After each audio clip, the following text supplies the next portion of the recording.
today's video, we will discuss characteristics of circular motion and everything that goes along with it.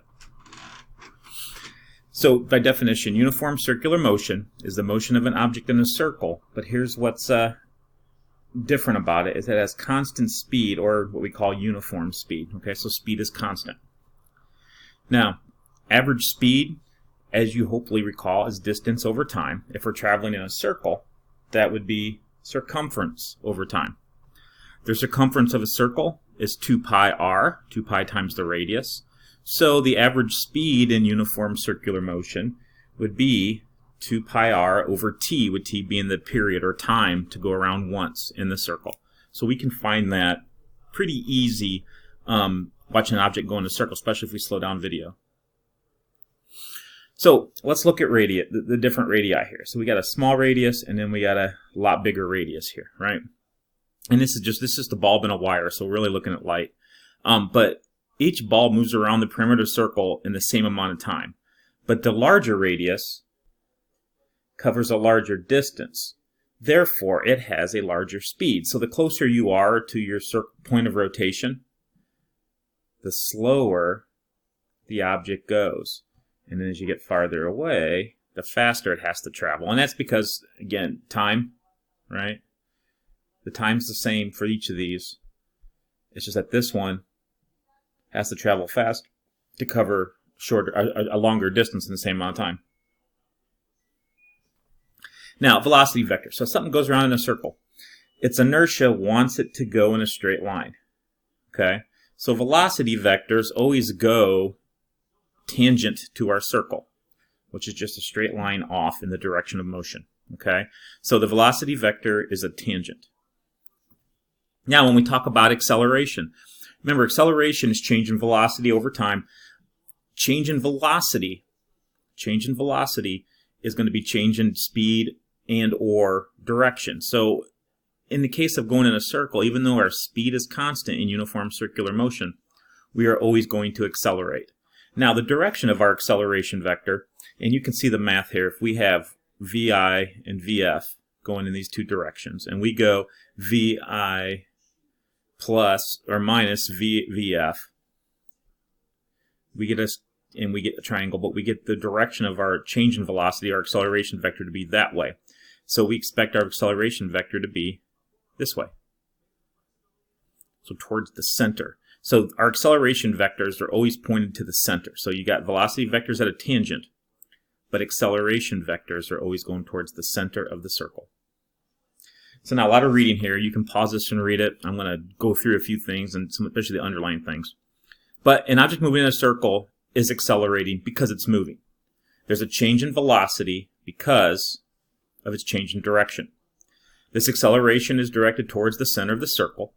So, using Newton's second law, an acceleration must also have a net force. And here's the key point. The direction of the net force is the same direction as the acceleration. So, if an object is moving in a circle, okay, moving in a circle, then the acceleration is going inward. The force also has to go inward, and we call that force the centripetal force, okay? Don't call it centrifugal. That's a different term. Centripetal, which means center seeking. So if you're moving in a circular motion, the net force is also towards the center. Now, when we draw for bidiagrams, we don't consider centripetal force a force. It has to be something causing it, whether it be friction, tension, gravity, whatever. But something has to cause a centripetal force if we're traveling in a circle. So, last thing to read, according to Newton's first law, objects want to continue in the same direction they are moving unless the unbalanced force acts on it. So an object in a circle really wants to go this way. But because there's a force pulling it inward, it continues in a circular path even though it wants to go in a straight line path. So this unbalanced force is also when it goes inside our centripetal force. Think about a car. So at the top here, we got a car starting from rest. The passenger is at rest. And then what happens is as the car goes forward, we feel like we're going backward, right? Because our inertia makes us stay still. Now, if a car starts to hit the brakes, right, and the acceleration of the car goes backward, we continue to go forward again due to our inertia. So let's say you're in a car that's making a left-hand turn. So if the car is turning to the left, our body would continue to go towards the straight line or our tangent, which means we have the feeling of going outward. Because we're going around the curve, our velocity vector keeps pointing in that direction. So our inertia forces us to feel an outwards acceleration. But in reality, we are accelerating inward. And again, that's because of our inertia. Our body wants to keep moving in the direction it's going, and this unbalanced force has to stop it. So either your seat belt, the wall of the car, hopefully the car door is not open because you'll slide right out. So a couple ways that we talk about centripetal force. Obviously, a car going around a curve. Friction is the centripetal force that's forcing you inward. If we have a bucket on a string and we're flinging it around for whatever reason, like a slingshot maybe, this tension right here in the cord is our centripetal force. It's causing the force to go inward. Or moon orbiting the Earth. In this case, gravity is the centripetal force that's holding the moon in place. But the unbalanced force, that centripetal force, has to be one of our forces that we previously discussed. So the feeling of the outward force, let's talk about this again.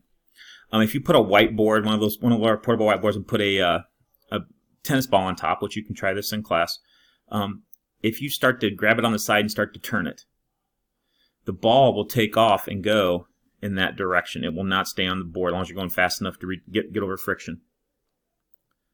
Okay, so it will continue on that path because of its inertia. So when we look, the object would be without a net force. Okay, so it goes this way, but the reason it stays on is because there's a force pulling it inward, the centripetal force, because of its acceleration going in that direction. That's why you feel the outward force. Okay, circular motion math. So this is an equation we already talked about. Average speed, distance over time, 2 pi r over t. Now, acceleration in a circle is v squared over r. So that's v is our tangential velocity, which means our straight line velocity, over the radius of the circle. So acceleration is 4 pi squared times r over t squared. So we can find that one of two ways. Then lastly, how it applies to forces. Net force is ma, Newton's second law. When we take our acceleration in a circle and put it in here, our net force in a circle is mv squared over r, or if we take this and put it in, it's m4 pi squared r over t squared, which is a mess, right? But these are the equations that you're going to have to be able to apply. All right, and then of course applying this one always happens. Now, if acceleration is force net over mass, and that's just taking Newton's second law and solving for A, then we can substitute m times v squared over r in for force net. If we do some more math, we know this is true, right? But if our mass and radius are constant, then our net force is really based on the v squared. So the faster we go, the net force increases. But it increases by the squared law, right? So if our velocity doubles, our net force actually goes up 4 times. So here's a sample problem. We have a 900 kilogram car moving at 10 meters per second, taking a turn around a circle with a radius of 25 meters. Describe the acceleration and the net force upon the car. So define the acceleration, v squared over r. Our v is 10, our radius is 25. And so we just take 10 squared divided by 25. Gives us 100 divided by 25, so our acceleration is 4 meters per second squared. Once we know acceleration, then we can multiply it by mass, and we can find the net force on the object, which is 3,600 newtons. But remember, again, we're going in a circle, okay?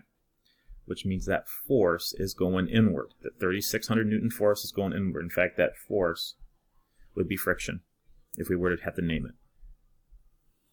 Here we have a 95-pound halfback making a turn on the football field. The halfback sweeps out a path that is a portion of a circle with a radius of, so it's kind of like a sweep, those of you that know football. And he's coming around the end like this, okay?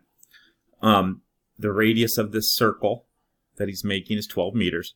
makes a quarter turn around the circle in 2.1 seconds. Determine the speed, acceleration, and net force acting upon the halfback. So the first thing we do is we have to find the speed. Velocity is distance over time, right? Which is distance, since we're making a quarter of a turn, it's 0.25 times 2 pi r over t. So 0.25 times 2, our pi is, we'll use 3.14, and the radius of our circle is 12 meters. Then we divide it by our time, which is 2.1 seconds. And we get a velocity of 8.97. So the velocity of the running back is 8.97 meters per second. Then we take that into the acceleration in a circle equation, and we square it and divide it by our radius, which is again 12, and we get an acceleration of 6.71 meters per second squared. Again, that's going inward. And to find our net force, we take the mass of our halfback, multiply it by the acceleration, and we find the force of 6.37 newtons. And again, that force that's forcing us to go inward is friction, because we're pushing off the ground to make that cut. So circular motion has a lot of options and a lot of things to talk about. Just be aware that we're going to talk about things in terms of athletics, but also riding roller coasters in the next video. Thank you.